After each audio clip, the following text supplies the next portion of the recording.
बच्चों, हमने अभी तक आपको पढ़ाया भाषा और व्याकरण, दूसरा चैप्टर वर्ण विचार और तीसरा पढ़ाया शब्द विचार। ये आपके व्याकरण की बुक्स से था। आज हम आपको पढ़ाने जा रहे हैं मंजरी। जैसा कि 6th स्टैंडर्ड में आप जानते हैं कि आपके हिंदी सब्जेक्ट में हिंदी की 3 बुक्स चलती हैं। पहला मंजरी, दूसरा हिंदी व्याकरण और तीसरा महान व्यक्तित्व। हमने ग्रामर आपको पढ़ा दिया, व्याकरण पढ़ा दिया। व्याकरण में भी हमने 3 चैप्टर्स आपके कंप्लीट करा दिए हैं। अगर उन तीनों चैप्टर्स में कहीं कोई प्रॉब्लम हो बेटा तो आप हमसे पूछ सकते हैं, ठीक है। बुक्स आ जाएंगी तो आप फिर उसको एक बार जरूर पढ़ लीजिएगा। आज हम आपको पढ़ाने जा रहे हैं मंजरी का पहला चैप्टर, जागो जीवन के प्रभात। यह एक जागरण गीत है। जागरण अर्थात किसी को सचेत करना, उसको जगाना, ठीक है। इसके लेखक हैं श्री जयशंकर प्रसाद जी। ये हिंदी साहित्यकार थे। आपको आने वाले क्लासों में इनकी और सी रचनाएं भी पढ़ने को मिलेंगी, और भी कविताएं और भी इनकी लिखी हुई चीज़ें पढ़ने को आपको मिलेंगी। अभी आपको इनकी लिखी हुई कविता है जागो जीवन के प्रभात, इसे हम पढ़ाने जा रहे हैं। अब जागो जीवन के प्रभात, वसुधा पर ओस बने बिखरे, हिमकन आंसू जो क्षोभ भरे, उषा बटोरती अरुण गात, अब जागो जीवन के प्रभात।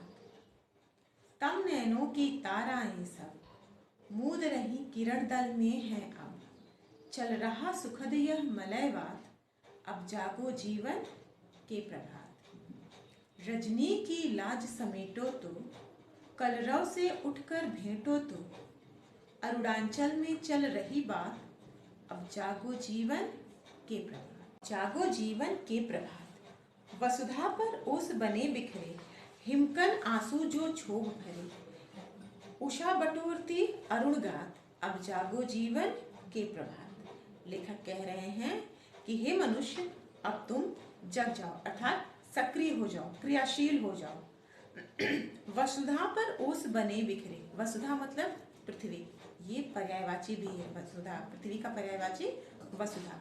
वसुधा मतलब धरती पर जो ओस रूप बनकर बिखरे पड़े हैं। क्या चीज बिखरे पड़े हैं? हिमकण।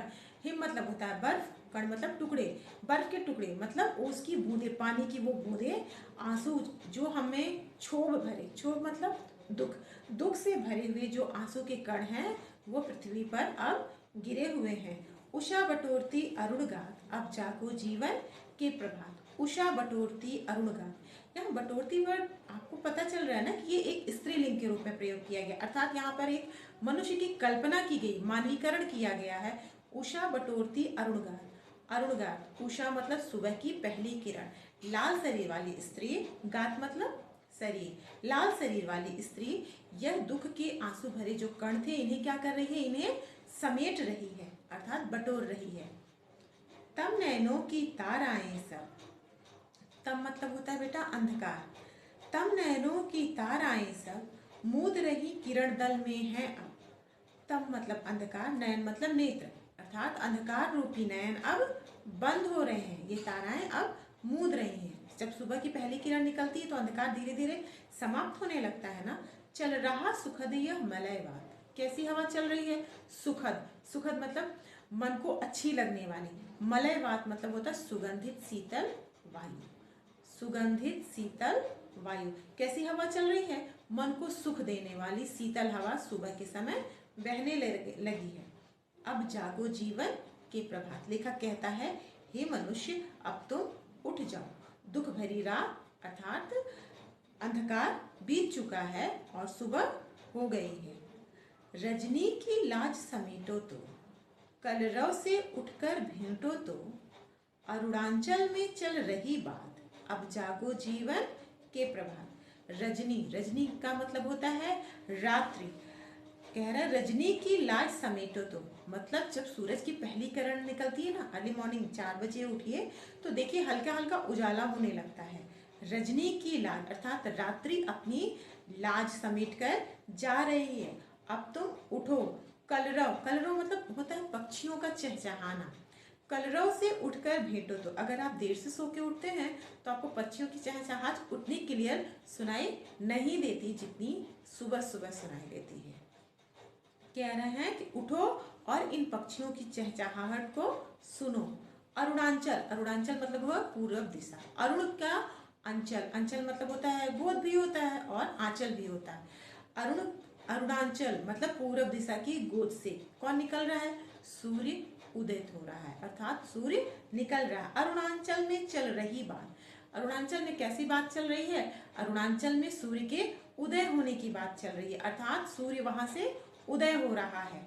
अब जागो जीवन के प्रभात। लेखक कह रहे हैं, हे मनुष्य अब तुम जग जाओ और क्रियाशील अर्थात अपने कार्यों में रत हो जाओ, क्योंकि रात रूपी अंधकार बीत चुकी है। अभी तक हमने आपको जो समझाया एक बार फिर समझा देते हैं। आप बुक भी देखते रहिए साथ साथ। अब जागो जीवन के प्रभात। लेखक कह रहा है कि हे मनुष्य अब तुम जग जाओ, प्रभात प्रातःकाल हो गई है। वसुधा पर ओस बने बिखरे। वसुधा धरती पर ओस बनकर बिखरे पड़े हैं। क्या? उषा बटोरती अरुण, हिमकन आंसू जो क्षोभ भरे। कैसे आंसू हैं? जो दुख से अर्थात दुख और दर्द से भरे हुए आंसू हैं, वो ओस बनकर बिखरे पड़े हैं। उषा बटोरती अरुणगात। उषा अर्थात लाल शरीर वाली स्त्री अर्थात प्रातःकाल इसे बटोर लेती है। बटोरना मतलब इकट्ठा कर लेती है, समेट लेती है। आपने देखा होगा रात को जो ओस की बूंदें पड़ती हैं, सुबह सूर्य की किरणें पड़ती हैं, वो धीरे धीरे सूखने लगती हैं। लेखक ने उसे इस तरह से व्यक्त किया कि उषा रूपी स्त्री उसे बटोरती अर्थात समेटने लगती है अपने आंचल में। अब जागो जीवन के प्रभात। हे मनुष्य अब प्रभात हो गई अर्थात प्रातःकाल हो गया है, उठ जाओ। तम नैनों की तार आए, तम नैनों की तार आए सब, मूद रही किरण दल में है अब। चल रहा सुखद यह मलयवात, अब जागो जीवन के प्रभात। तम नैनों अर्थात रात्रि के तारे, अर्थात रात्रि में आंखों में जो अंधकार था वो क्या हो रहा है? धीरे धीरे विलुप्त हो रहा है अर्थात खत्म हो रहा है। मूद रही किरण दल में अर्थात प्रकाश अब फैल रहा है। किरण रूपी प्रकाश अब चारों तरफ फैल रहा है। चल रहा सुखद यह मलयवात। अब कैसी हवा चल रही है? चारों तरफ कैसी हवा है? शीतल मंद और सुगंधित हवा चल रही है। हे मनुष्य अब तुम जग जाओ। रजनी की लाज समेटो तो, कलरव से उठकर रजनी की लाज समेटो तो, कलरव से उठकर भेंटो तो। अरुणांचल में चल रही बात, अब जागो जीवन के प्रभात। रजनी मतलब होता है रात। कह रहा है रजनी की लाज समेटो तो अर्थात प्रातःकाल होने से रात्रि अर्थात अंधकार क्या हो रहा है? इसका समय बीत गया है, खत्म हो गई है। कलरव से उठकर भेंटो तो अर्थात प्रातःकाल में पक्षियों का मधुर स्वर, मधुर चहचहाना सुनाई दे रहा है, उसे उठकर आप मिल लो अर्थात उन्हें देख लो, सुन लो। अरुणांचल में चल रही बात, अरुणांचल अर्थात पूर्व दिशा, अरुणांचल मतलब पूर्व दिशा में बात चल रही है अर्थात वहां पर उदय हो गया है और वहां से हमें भी उसके प्रकाश की आभा मिलने लगी है। अब जागो जीवन के प्रभात। लेखक कह रहे हैं कि हे मनुष्य अब तुम जग जाओ अर्थात उठ जाओ और जीवन में क्रियाशील हो जाओ।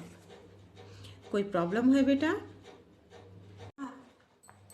अब हम उम्मीद करते हैं कि ये चैप्टर समझ में आ गया होगा। मैंने आपको ये पोयम दिखा दिया, समझा दिया।